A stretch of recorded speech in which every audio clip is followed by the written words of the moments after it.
Friends, ನಾನು evening ಸ್ನ್ಯಾಕ್ಸ್ಗೆ ಮಂಡಕ್ಕಿ ಖಾರ ಮಾಡ್ತಾಯಿದ್ದೆ. ಅದು ಹೇಗೆ ಮಾಡೋದು ಅಂತಂದರೆ, ಒಂದು ಬಾಣಲೆನ ಕಾಯಿಗೆ ಇಟ್ಕೊಂಡಿದ್ದೀನಿ. ಗ್ಯಾಸ್ ಸ್ಟವ್ ಆನ್ ಮಾಡಿಬಿಟ್ಟು ಅದಕ್ಕೆ ಸ್ವಲ್ಪ ಎಣ್ಣೆ ಕಾದ ನಂತರ ಶೇಂಗಾ ಕಾಳು ಹಾಗೂ ಜೀರಿಗೆ ಸಾಸಿವೆ ಹಾಕ್ಕೊಳ್ತಾ ಇದ್ದೀನಿ. ಶೇಂಗಾ ಬೀಜ, ಕಡಲೆ ಬೀಜ ಅಂತಂದರೆ ಅದು ಹಾಕೊಳ್ಳೋದು ಪುಟಾಣಿ ಹಾಕ್ತಾರೆ, ನಾನು ಹಾಕ್ತಿಲ್ಲ. ಹಾಗೆ ಒಂದು ಬೆಳ್ಳುಳ್ಳಿ ಗೆಡ್ಡೆ ಸುಳಿದಿಟ್ಕೊಂಡಿದ್ದೆ, ಅದನ್ನು ಹಾಕಿದ್ದೀನಿ. ಹಾಗೆ ಕರಿಬೇವು ಸೊಪ್ಪನ್ನು ಸಹ ಹಾಕ್ತಾಯಿದ್ದೀನಿ. ಈಗ ಕೊತ್ತಂಬರಿ ಸೊಪ್ಪನ್ನು ಹಾಕ್ಕೊಳ್ತಾ ಇದ್ದೀನಿ.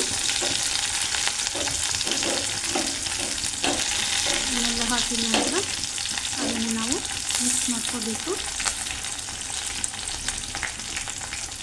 ಈಗ ಮಿಕ್ಸ್ ಮಾಡ್ಕೊತಾ ಇದ್ದೀನಿ. ನೋಡಿ, ಈ ಥರ ಕಡಲೆ ಸ್ವಲ್ಪ ಬಂದು ಬೆಳ್ಳುಳ್ಳಿನ ಬಂದಿದೆ. ಅದಕ್ಕೆ ಸ್ವಲ್ಪ ಖಾರದ ಪುಡಿ ಹಾಕ್ಕೊಳ್ತಾ ಇದ್ದೀನಿ. ನಿಮಗೆ ಎಷ್ಟು ಬೇಕು ನೋಡಿ ಖಾರ ಅಷ್ಟು ಹಾಕ್ಕೊಳ್ಳಿ. ಆಮೇಲೆ ಸ್ವಲ್ಪ ರುಚಿಗೆ ತಕ್ಕಷ್ಟು ಉಪ್ಪು ಹಾಕ್ಕೊಳ್ತಾ ಇದ್ದೀನಿ. ನಂತರ ಸ್ವಲ್ಪ ಅರಿಶಿನ ಪೌಡರ್ ಹಾಕ್ಕೊಳ್ತಾ ಇದ್ದೀನಿ. ಹಾಕ್ಕೊಂಡು ಈಗ ಚೆನ್ನಾಗಿ ಮಿಕ್ಸ್ ಮಾಡ್ಕೊಳ್ತಾ ಇದ್ದೀನಿ. ಮಿಕ್ಸ್ ಮಾಡ್ಕೊಂಡ ನಂತರ ಒಂದು 2 ಮಿನಿಟ್ಸ್ ಬಿಟ್ಟರೆ ಸಾಕು ಬೆನೆಯೋಕ್ಕೆ. ನೆಕ್ಸ್ಟ್ ಇದನ್ನು ಈ ಪಾತ್ರೆಗೆ ನಾನೀಗ ಮಂಡಕ್ಕಿನ ಆ್ಯಡ್ ಮಾಡ್ಕೊತಾ ಇದ್ದೀನಿ. ಬೆಂದಿದೆ, ಈಗ ಮಂಡಕ್ಕಿನ ಆ್ಯಡ್ ಮಾಡ್ಕೊತಾ ಇದ್ದೀನಿ. ನಾವು ಮಂಡಾಳು ಅಂತೀವಿ ನಮ್ಮ ಸೈಡು. ನೀವೆಲ್ಲ ಏನಂತೀರ ಅಂತೇಳಿ ನನಗೆ ಕಾಮೆಂಟ್ ಮಾಡಿ. ಮೂರು ಏನಾದ್ರು ಗೊತ್ತು, ಮಂಡಾಳು ಅನ್ನೋದು ಗೊತ್ತು, ಮಂಡಕ್ಕಿ ಅನ್ನೋದು ಗೊತ್ತು. ಬಟ್ ನಿಮ್ಮ ಊರ ಕಡೆ ಏನಂತ ಕರೀತೀರ ನನಗೆ ಕಾಮೆಂಟ್ ಮಾಡಿ ತಿಳಿಸಿ. ಖುಷಿಯಾಗುತ್ತೆ ನನಗೂ ಯಾವ್ಯಾವ ಊರಲ್ಲಿ ಏನೇನು ಅಂತಾರೆ ಅಂತ ಹೇಳ್ಬಿಟ್ಟು. ಫೈನಲಿ ಮಿಕ್ಸ್ ಮಾಡಿದ ನಂತರ ಫೈನಲ್ ರೆಡಿ ಆಗುತ್ತೆ.